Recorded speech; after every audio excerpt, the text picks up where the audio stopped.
Praise the Lord. प्रभु आप सबको आशीष दे आज के वचनों से। और ये वचन जो आज के लिए है उन जवानों के लिए है जो आज इस वीडियो को देख रहे हैं। परमेश्वर का अनुग्रह हुआ है इसीलिए आप इस वीडियो को देख रहे हैं।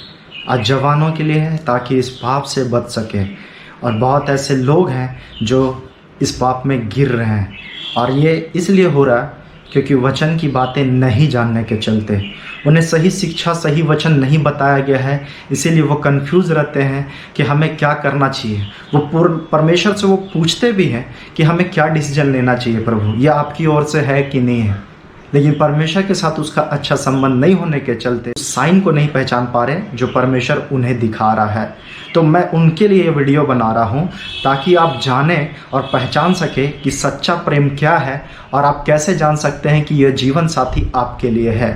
तो इस जीवन साथी का चुनाव कैसे करें, बाइबल परमेश्वर हमें क्या कहता है और किसके लिए क्या कहता है।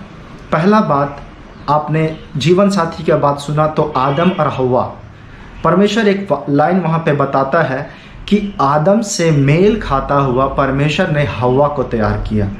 मेल खाता हुआ आपके लिए परमेश्वर मेल खाता हुआ आपके लिए जीवन साथी देगा अगर वो परमेश्वर की ओर से होगा। तो इन चीज़ों को जानने के लिए आपको वचन जानना होगा, प्रभु की मर्जी को जानने के लिए आपको बाइबल पढ़ना होगा। अब कैसे आप जानेंगे? और यही चीज़ के लिए कि आपका जीवन साथी परमेश्वर की ओर से है तो उसमें शांति होगा, उसके साथ वो दुख नहीं मिलाएगा।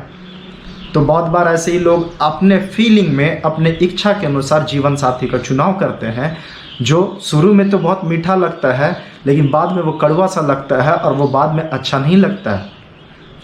यही है कि सच्चे प्रेमी का पहचान नहीं जानने के चलते बहुत सारे लोग सुसाइड कर लेते हैं। इस मैटर को लेके एक दूसरे से प्यार करते हैं और सोचते हैं कि ये परमेश्वर की मर्ज़ी है और परमेश्वर की मर्ज़ी को जानना नहीं चाहते क्योंकि उसे प्यार हो जाता है और फिर उसके बाद उसमें वो लिप्त हो जाते हैं, आंख बंद हो जाता है और वो दिखता नहीं है कि क्या सही है क्या गलत है, नहीं जान पाते हैं कि प्रभु क्या चाह रहा उसके बाद। और यही होता है कि जब हम लोग उन चीज़ों में पड़ जाते हैं तो शैतान हमें उस पाप में गिराना चाहता है। कुछ लोग ये सोचते हैं, जवान लोग, कि हम शादी तो इसी से करेंगे तो क्यों नहीं वो सारा चीज़ शादी से पहले कर लें। और कुछ लोग ऐसे ही कर करके पाप में गिर जाते हैं और शैतान उन लोग को फुसलाता है और वो बोलते ही हैं कि शादी तो करेंगे ही तुमसे, तो क्यों नहीं ये चीज़ हम पहले कर लेते हैं जो शादी के बाद किया जाता है। और ऐसे ही करके बहुत लोग पाप कर लेते हैं, वे विचार में गिर जाते हैं और बाद में पता चलता है कि उसके साथ उसका शादी का रिश्ता तय नहीं हो रहा, नहीं करना चाह रहा शादी, और दिल टूटता है। लोग सुसाइड करना चाहते हैं, सुसाइड कर भी लेते हैं। बहुत बार लोग ऐसे ही करके सोचते हैं कि पहले ही सब कुछ कर लेते हैं, पाप वे विचार में गिर जाते हैं, फिर इसके बाद गर्भपात कराना पड़ जाता है, फिर इसके बाद दूसरों के सामने लज्जित होना पड़ता है। लोग लज्जित होने से बचने के लिए लोग सुसाइड कर लेते हैं, आत्महत्या कर लेते हैं क्योंकि शैतान फंसा रहा है। शैतान पहले फुसलाएगा, चलो ना ये करने में क्या दिक्कत है, शादी तो करना है, और उसको उस पाप में गिरा रहा है। और ऐसे ही गिरा गिरा के लास्ट में वो और गिरते चल जाते हैं। उसके बाद फिर गर्भपात कराना, फिर सुसाइड करना। शैतान चाह ही रहा है कि नाश हो जाओ सब और नरक में सब चले जाएं। प्रभु यीशु आपको बचाना चाहता है। ये क्यों होता है? क्योंकि आज बहुतों को वचन और परमेश्वर की इच्छा नहीं मालूम होने के चलते बहुत सारे लोग नाश हो रहे हैं। जैसे वचन भी कहता है, मेरी प्रजा ज्ञान ना होने के कारण नष्ट हुई जा रही। तो आज जो है वचन बाइबल आपको क्या सिखाता है, इसे ज़रूर ध्यान से सुनिए। खासकर वो मसीह भाई बहन लोग ज़रूर सुने कि परमेश्वर की इच्छा क्या है। दूसरा कुरिन्थी 6:14, अविश्वासियों के साथ असमान जुए में ना जुटो, क्योंकि धार्मिकता और अधर्म का क्या मेलजोल, या ज्योति और अंधकार की क्या संगति, और मसीह का बलियाल के साथ क्या लगाव, या विश्वासी के साथ अविश्वासी का क्या नाता। मतलब अविश्वासी का विश्वासी के साथ क्या नाता? आप मसीह हैं, विश्वासी हैं, तो अविश्वासी के साथ क्यों असमान जुए में जुट रहे हैं? मतलब कहने का मतलब परमेश्वर का शैतान के साथ कोई संबंध नहीं, बलियाल का मसीह के साथ कोई संबंध नहीं। ठीक वैसे ही विश्वासी के साथ अविश्वासी का क्या नाता? आप यीशु मसीह को जानते हैं, यीशु मसीह में विश्वास करते हैं, और आप जिसका चुनाव किए हैं अपने जीवन साथी का, वो उस बातों को नहीं मानता जिसे आप मानते हैं।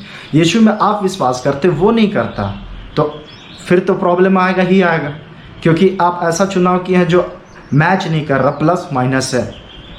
समझते हैं कि एडजस्ट किया जाता है, लेकिन ये एडजस्ट होगा ही नहीं, क्योंकि यहाँ पे जो आप जिस परमेश्वर की आराधना कर रहे हैं, जिसे आप विश्वास कर रहे हैं, वो उसको नहीं मानता। अविश्वासी और विश्वासी। तो इसीलिए आपकी इच्छा शायद बाहरी रूप से चुनाव किए हों, आप शारीरिक रूप से चुनाव किए हों, लेकिन उसको पहचान नहीं पाए कि उसका सच्चा प्रेम को और उसके बाहरी रूप को देखकर, जिसके चलते वो कुछ समय के लिए अच्छा लगेगा, लेकिन बाद में वो दुखदायी होगा। शायद मेरी बात है, आपको इस समय दुख लगे क्योंकि आप जिसे पसंद किए हैं शायद वो परमेश्वर की इच्छा ना हो, शायद वो चुनाव सही आपने नहीं किया। आपको भले यहाँ थोड़ा सा दुख लगे, थोड़ा सा, लेकिन ये थोड़ा सा दुख आपको आने वाले समय में बहुत शांति दे सकता है, आनंद दे सकता है। और ऐसा नहीं कि आप थोड़े समय के लिए इस सुख को देख रहे हैं, लेकिन कहीं वो बाद में हमेशा हमेशा के लिए दुखदाई ना हो जाए। इसीलिए पहले संभल जाइए, पहले सावधान हो जाइए कि परमेश्वर क्या कह रहा है इस वचन से। आइए हम लोग जानते हैं और वचन को, ताकि आप इस वचन के द्वारा परमेश्वर की मर्जी को जान सकें और उसकी इच्छा को आप समझ सकें। मलाकी 2:11, यहूदा ने विश्वासघात किया है और इज़राइल में और यरूशलेम में घृणित काम किया गया है। कौन सा घृणित काम? मतलब कुछ घृणित काम किया गया है। वो कौन सा घृणित काम? लिखता है, क्योंकि यहूदा ने पराये देवता की कन्या से विवाह करके यहोवा के पवित्र स्थान को, जो उसका प्रिय है, अपवित्र किया। कौन सी कन्या से विवाह किया? दूसरे देवताओं की कन्या से। क्या आप जिस जीवन साथी का चुनाव किए हैं, क्या वो दूसरे देवताओं को मानने वाला है? तो परमेश्वर इसे यहाँ पे कहता है कि परमेश्वर इसे पसंद नहीं करता, चाहे वो स्त्री हो चाहे वो पुरुष हो, दूसरे देवताओं के मानने वाले। अब इसका ये मतलब नहीं कि आप शादी के लिए वो व्यक्ति वो मसीह को ग्रहण कर रहा है, ऐसा नहीं हो सकता। वो मन से नहीं ग्रहण कर रहा, वो शारीरिक दिखावा के रूप में वो मसीह को, यीशु को ग्रहण कर रहा। तो ऐसे में वो लंबा लॉन्ग लास्टिंग नहीं रहेगा।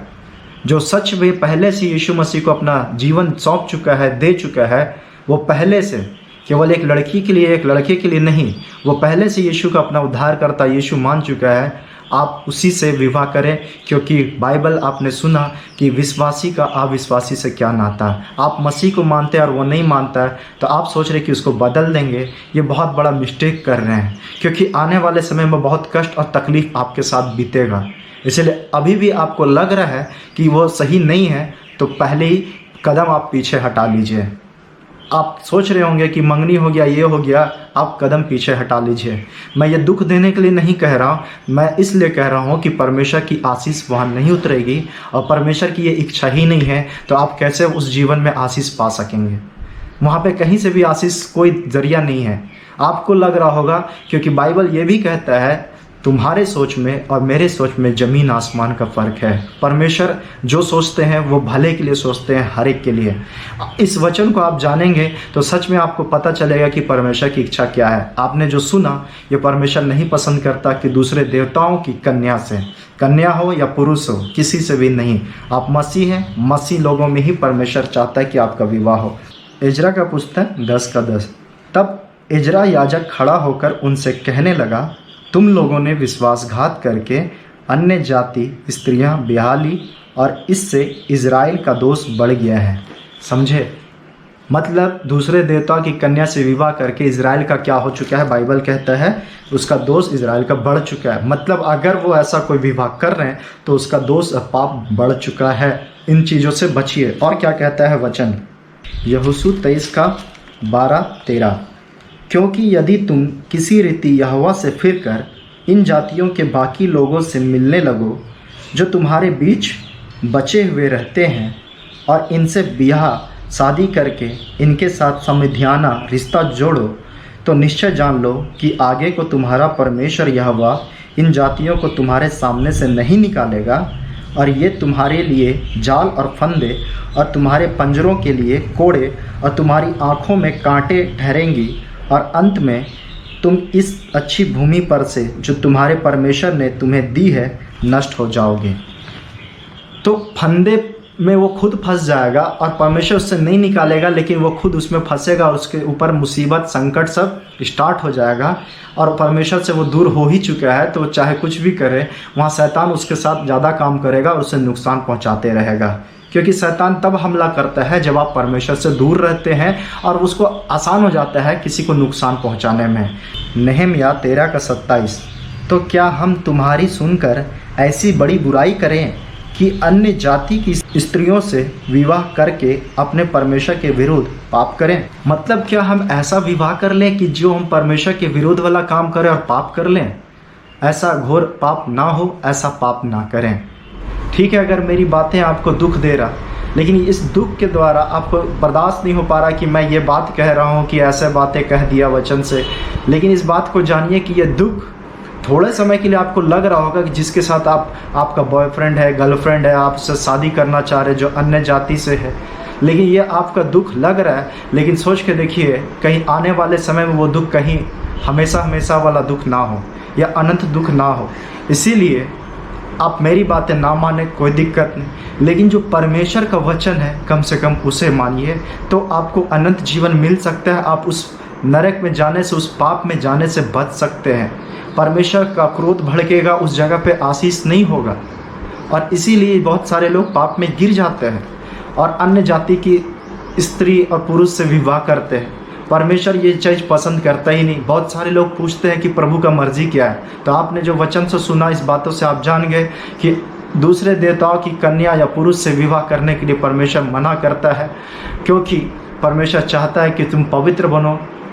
विश्वासी हो तो विश्वासी के साथ विवाह होना चाहिए, मसीह हो तो मसीही होना चाहिए, क्योंकि ऐसे में फिर मेल खाता हुआ कहाँ? आदम के लिए परमेश्वर बना सकता था ना कोई और, लेकिन आदम से मेल खाता हुआ, उससे मेल खाता हुआ बनाया। तो क्या परमेश्वर आपके लिए नहीं बनाएगा? इसीलिए चिंता ना करें, यीशु में भरोसा रखें। लेकिन कुछ लोग जो अब कर चुके हैं, अब वो क्या करें? और आपको तकलीफ़ हो रहा होगा कि अब तो हो चुका है और बहुत कष्ट जीवन जी रहे हैं।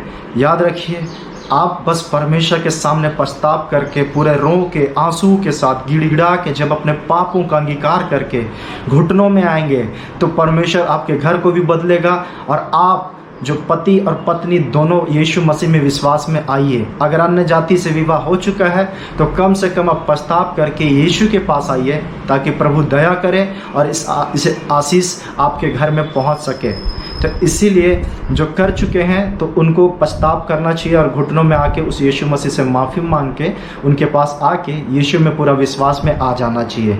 यही उनके लिए एक उपाय है। और जो नहीं किए हैं तो कम से कम वो लोग सावधान हो जाइए, क्योंकि परमेश्वर की ये मर्ज़ी नहीं है। आपकी मर्ज़ी हो सकता है, आपकी इच्छा हो सकता है, लेकिन परमेश्वर की मर्ज़ी नहीं है।